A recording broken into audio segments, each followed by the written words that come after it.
अस्सलाम वालेकुम। आज हम तरबूज के छिलकों से मज़ेदार सी टूटी फ्रूटी बनाएंगे, जिन्हें अशरफिया भी कहा जाता है। ये बच्चों की फेवरेट होती हैं और डिफरेंट डेजर्ट्स में यूज़ होती है, जैसे चावलों में, आइसक्रीम्स वगैरह में ये यूज़ होती है। तो वीडियो को एंड तक देखिए और हमें लाइक एंड सब्सक्राइब करना मत भूलिए। आप देख रहे हैं कुक यम्स।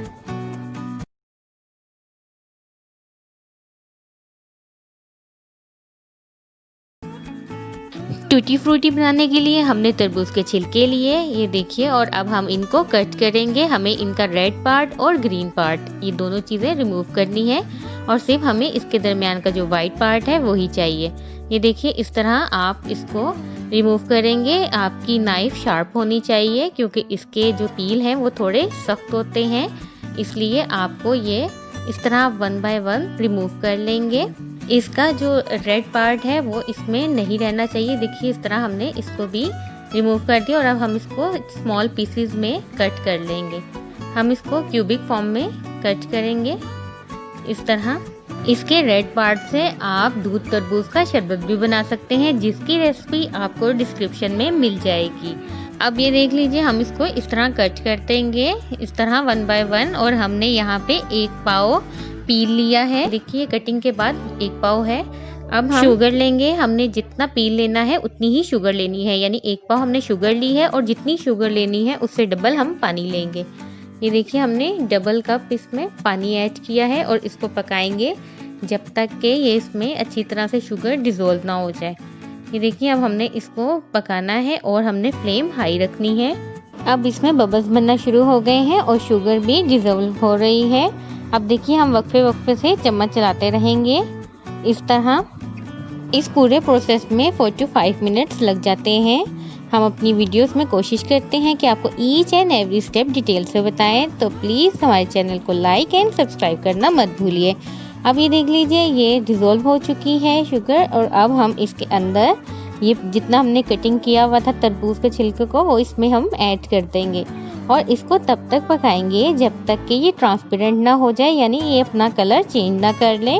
इसमें तकरीबन 10 मिनट्स लग जाते हैं। अब देखिए, पानी इसमें खुश्क हो गया है काफ़ी ज़्यादा और शीरा बन गया है। और ये जो हमने आपको दिखाया था तरबूज के छिलके, ये भी काफ़ी ट्रांसपेरेंट हो चुके हैं और इन्होंने अपना कलर चेंज कर दिया है। इनका कलर काफ़ी लाइट हो गया है। अब हम इसको मज़ीद पका रहे हैं ताकि ये मज़ीद सॉफ्ट हो जाए। तकरीबन हम इसको तेज़ आंच पे पकाएंगे ताकि ये मज़ीद सॉफ्ट हो जाए। और जब शीरा बिल्कुल कम रह जाए, यानी 1/4 हो जाए, तो अब हम इसकी आंच बंद कर देंगे और इसको निकाल लेंगे ठंडा होने पे। ये देख लीजिए, अब हम इसके अंदर वनीला एसेंस डालेंगे। वनीला एसेंस से इसका टेस्ट बहुत अच्छा आता है। अगर आपके पास वनीला एसेंस ना हो तो आप लेमन के 1-2 ड्रॉप्स इसमें ऐड कर सकते हैं, ये ऑप्शनल है। और अब देखिए, अब हम इसको अच्छी तरह से मिक्स करेंगे। ठंडा होने पर ही आपने वनीला एसेंस ऐड करना है, गर्म में नहीं ऐड करना, इस चीज़ का ज़रूर ख्याल रखिए। अब हम इसको तकरीबन 15 से 20 मिनट या जब तक कि ये ठंडा नहीं होता तब तक हमने इसको रखा। और अब हमने इसको डिफरेंट कटोरियों में, जितनी कटोरियों में हमें कलर डालना है उतनी में हमने इसको डाल लिया है। अब एक में हम रेड कलर डाल रहे हैं। देख लीजिए, हम लोगों ने पाउडर कलर इसमें डाला और इसको मिक्स किया। रेड कलर इसमें बहुत अच्छा लगता है। ज़्यादातर अशरफियाँ रेड और ग्रीन में लाइक की जाती हैं, इसलिए हमने पहली वाली कटोरी में रेड कलर को ऐड किया है। तकरीबन हमने 1/2 टीस्पून ऐड किया है और साथ ही हमने ग्रीन और लेमन कलर भी 1/2 टीस्पून सब में ऐड कर दिया है। अब हम इसको रख देंगे तकरीबन 1 दिन के लिए, ताकि इसमें अच्छी तरह से कलर रच जाए। 1 दिन के बाद हम कुछ को मुरब्बे के तौर पे, अशरफियों के तौर पे रख रहे हैं और आपको टूटी फ्रूटी दिखाने के लिए हम इनमें से एक को, यानी कि लेमन कलर को, बताएंगे कि किस तरह स्टोर किया जा सकता है बच्चों की स्वीट्स के तौर पे। उसके लिए हमने एक स्ट्रेनर लिया है और इसके ऊपर हम ये डाल देंगे ताकि शीरा इसका निकल जाए और बाकी जितनी भी हमारी अशरफियाँ हैं वो स्ट्रेनर के ऊपर रह जाएं। अब हम इसको तकरीबन 2 से 3 घंटे, जब तक कि ये बिल्कुल ड्राई ना हो जाए, हम इस पे रखेंगे। और जब ये ड्राई हो जाए, अब ये देख लीजिए, शीरा नीचे चला गया। अगर आप चाहें तो शीरे का कोई भी शरबत बना सकते हैं, ड्रिंक आप कोई भी बना सकते हो, उसमें ये कलर ऐड कर लें, उससे ये बहुत अच्छा लगेगा। अब देखिए 3-4 घंटे के बाद ये काफ़ी ज़्यादा ड्राई हो चुका है, तो अब हम इसको दोबारा एक बाउल में निकाल लेंगे और इसके अंदर हम शुगर ऐड कर लेंगे। पिसी हुई चीनी हम इसमें ऐड करेंगे। पिसी हुई चीनी से ये इसको स्टोर ज़्यादा देर तक किया जा सकता है और बच्चे इसको as a candy, as a tutti frutti खा सकते हैं।